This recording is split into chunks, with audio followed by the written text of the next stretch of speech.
జాగ్రత్తగా వినండి. ఇదే మీరు ఎంత కాదనుకున్నా, ఆయన వేరే సామాజిక వర్గం నుంచి వచ్చిన క్రైస్తవుడైనా నవీన్ వడ్డే గారు, నేను వేరే సామాజిక వర్గం నుంచి వచ్చి క్రైస్తవుడైనా, మీరు వేరే సామాజిక వర్గం నుంచి క్రైస్తవుడైనా, ఇంకెవరో వేరే సమాజం నుంచి క్రైస్తవుడైనా, క్రైస్తవుడు అనంటే తెలుగు రాష్ట్రాల్లో నువ్వు ఎస్సీవే.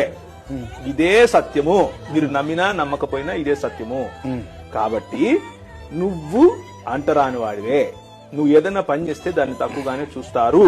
కనుకనే మనం ఏం చెప్తున్నాము అనంటే, మీరు చేసే పనిలో ఎంత నిపుణత ఉండాలి అనంటే, సచ్చినట్టు వాడు నువ్వు తప్ప వేరే వాడి దగ్గరికి వెళ్ళకూడదు.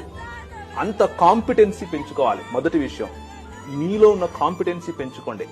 మీరు కోడింగ్ రాస్తే అవతలోడికి దిమ్మ తిరగాలి. మీరు పని చేస్తే అవతలోడికి ఎలా చేయగలిగాడు వీడు అని ఆలోచించాలి.